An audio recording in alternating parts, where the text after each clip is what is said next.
there, friends! My name is Susan, though my closest friends call me Suzy. And you?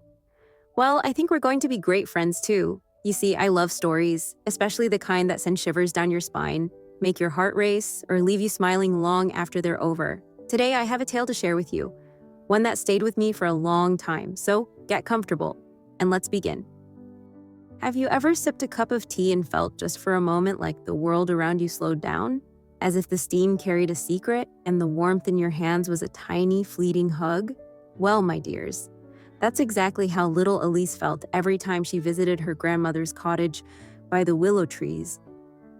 Now, Elise's grandmother was no ordinary woman. She moved like a breeze, her silver hair always perfectly coiled, and her hands were magic. Not the wand-waving, spell-shouting kind, no. Hers was the quiet magic of rosewater biscuits that never burned, of embroidered handkerchiefs that smelled like lavender even after years tucked away in drawers. But the most magical thing of all was her midnight tea set. It was porcelain so delicate it seemed made of moonlight, painted with tiny forget-me-nots and edged in gold so thin it looked like it might dissolve if you touched it. And once a month, when the moon was full and the house was asleep, Elise's grandmother would set out 2 cups, though no guest ever arrived. One night, Elise tiptoed down the stairs, her heart fluttering like a moth against a lamp. There, at the table, sat her grandmother, and across from her, the air shimmered like heat over a summer road. The teapot poured on its own, steam curling into shapes, a butterfly, a crown, a woman's smiling face. And then, just for a moment, Elise saw her, a lady in a gown of starlight, lifting her cup as if to toast the night. Elise never spoke of what she saw, and her grandmother never explained. But years later, when the cottage was hers and the tea set was passed down, she'd sometimes catch her reflection in the mirror, and for the briefest second, she'd see, not herself, but a woman in moonlit silk, raising a cup just for her.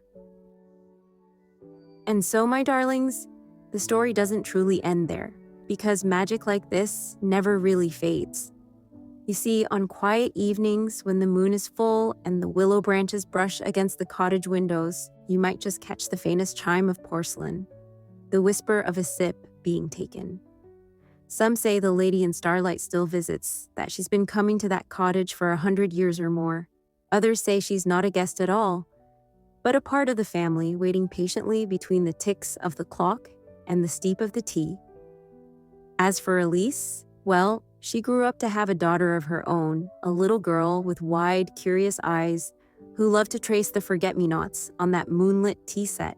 And one night, when the child tiptoed downstairs past her bedtime, she swore she saw 2 women sitting at the table, her mother and a silver-haired grandmother she'd never met, but somehow always knew. The tea steamed between them, untouched, as if waiting.